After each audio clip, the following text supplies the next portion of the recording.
अगला जिला है अपना सिवनी। कौन सा जिला दर्शन में अगले जिले के बारे में हम देखेंगे, सिवनी के बारे में। सिवनी के बारे में क्या क्या खासियत है, क्या क्या विशेषता है इस सिवनी जिले की, तो याद रखिए। आपको सबसे पहले सिवनी नाम कैसे पड़ा, इस फैक्ट को आप बहुत अच्छे से ध्यान रखिए। कई बार एग्जाम पूछा जाता है यह कि सिवनी का सिवनी नाम पड़ने के पीछे क्या कारण है, तो याद रखिए यहाँ पे सियोन वृक्ष पाए जाते हैं। क्या सियोन वृक्ष की अधिकता के कारण इसका नाम क्या पड़ा, सिवनी पड़ा। सबसे पहला फैक्ट, सियोन वृक्ष की अधिकता के कारण इसका नाम सिवनी पड़ा। इसके अलावा इसे सबसे इंपॉर्टेंट फैक्ट, इसे मध्य प्रदेश का क्या कहा जाता है, इसे मध्य प्रदेश का लखनऊ कहा जाता है। कई एग्जामों में पूछा गया है क्वेश्चन, इसे मध्य प्रदेश का लखनऊ, या क्वेश्चन पूछा जाता है कि मध्य प्रदेश का लखनऊ किसे कहा जाता है, मध्य प्रदेश का लखनऊ, मध्य प्रदेश का लखनऊ किसे कहा जाता है, तो मध्य प्रदेश का लखनऊ कहलाता है। कौन सा जिला, तो मध्य प्रदेश का लखनऊ कहलाता है सिवनी जिला। वहां की जो तहजीब है, वहां की जो सभ्यता है, वहां का जो रहन सहन है, कल्चर है, उसकी दृष्टि से देखा जाए तो इसे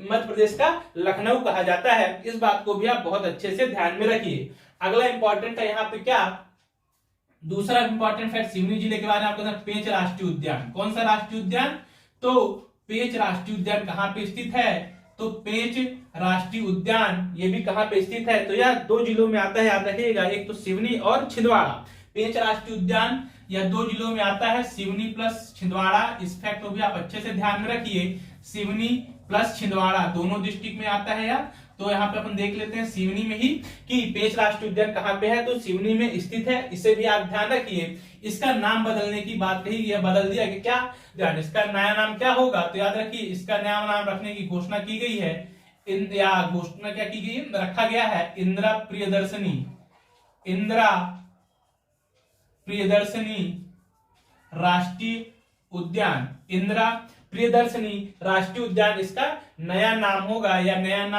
नाम इसका क्या रखा गया पेंच राष्ट्रीय उद्यान का, तो पेंच राष्ट्रीय उद्यान का नाम इंदिरा प्रियदर्शनी राष्ट्रीय उद्यान रखा गया है। फिर इसी पेंच राष्ट्रीय उद्यान में आपको एक फैक्ट और ध्यान में रखना है, यहीं पे क्या करें, मोंगली लैंड स्थापित किया गया है, मोंगली लैंड, मोंगली लैंड बनाया गया है। यहाँ पे या क्वेश्चन पूछा जाता है मोंगली लैंड किस राष्ट्रीय उद्यान में स्थित है, तो आपको ध्यान में रखना है जो मोंगली लैंड है वह इसी पेंच राष्ट्रीय उद्यान में स्थित है। अगला फैक्ट इसी में याद रखना है, रुडयार्ड किपलिंग की पुस्तक है the jungle book,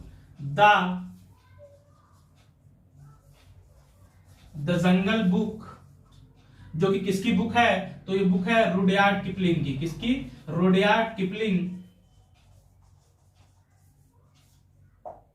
Rudyard Kipling की बुक है जिसका नाम क्या है, द जंगल बुक। यह भी कहां से प्रेरित है, तो यह भी याद रखना है आपको, इसी पेंच राष्ट्रीय उद्यान से प्रेरित है, पुस्तक है जिसका नाम क्या है, द जंगल बुक इस पुस्तक का नाम है। इस फैक्ट को आप बहुत अच्छे से ध्यान में रखिए। अगला देखिए सिवनी में और क्या है इसके अलावा, तो इसके अलावा आपको यहाँ पे मिलेगा भीमा बांध। कौन सा बांध, भीमा बांध,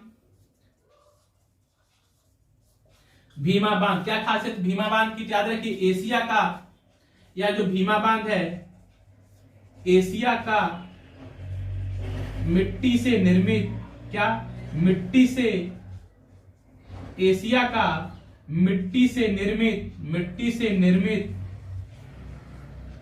सबसे बड़ा बांध है, या जिसका नाम क्या है, भीमा बांध। एशिया का मिट्टी से निर्मित सबसे बड़ा बांध,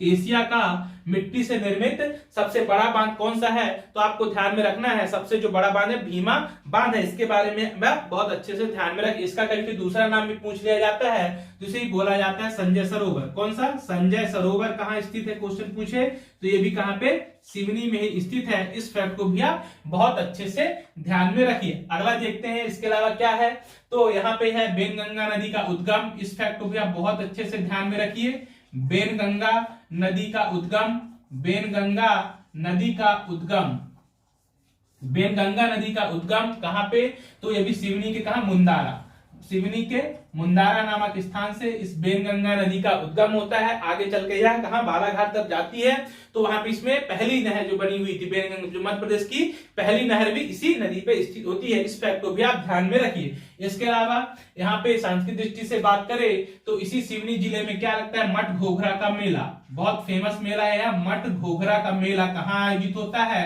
तो मठ घोघरा का मेला मध्य प्रदेश के सिवनी में लगता है। इस फैक्ट को भी आप बहुत अच्छे से ध्यान में रखिए, कई एग्जामों में पूछा गया है कि मठ घोघरा का मेला कहां पे आयोजित किया जाता है, तो मठ घोघरा का मेला इसी सिवनी डिस्ट्रिक्ट में आयोजित किया जाता है। ऐतिहासिक दृष्टि से बात करें तो सिवनी के लिए तो याद रखिए आपको यहाँ टूरिया जंगल सत्याग्रह, टूरिया जंगल सत्याग्रह का संबंध किससे था, टूरिया जंगल सत्याग्रह, टूरिया जंगल सत्याग्रह का संबंध भी मध्य प्रदेश के सिवनी जिले से है। इस बात को भी आप बहुत अच्छे से ध्यान में रखिए। तो ये थे आपके ये थे आपके मध्य प्रदेश के सिवनी से संबंधित महत्वपूर्ण फैक्ट जो कि आपको अच्छे से ध्यान में रखना है। इसे मध्य प्रदेश का लखनऊ कहा जाता है, बहुत बार क्वेश्चन पूछा गया, अच्छे से ध्यान रखिए। मध्य प्रदेश का लखनऊ कहा जाता है। पेंच राष्ट्रीय उद्यान यहीं पे स्थित है, जिसका नाम बदलकर क्या किया गया है, नाम रखा गया, नया नाम क्या, तो आपका रखना है इंदिरा प्रियदर्शनी इसका नाम है। यहीं पे याद रखिए मोंगली लैंड बनाया जा रहा है। रुडयार्ड किपलिंग की जो बुक है द जंगल बुक इसी राष्ट्रीय उद्यान से प्रेरित है, इस बात को भी आप ध्यान में रखना है। इसके अलावा भीमा बांध जो एशिया का मिट्टी से निर्मित सबसे बड़ा बांध है, जिसे हम संजय सरोवर भी बोलते हैं। फिर आपको ध्यान में रखना है टूरिया जंगल सत्याग्रह का संबंध कहां से, टूरिया जंगल सत्याग्रह का संबंध भी इसी सिवनी से है।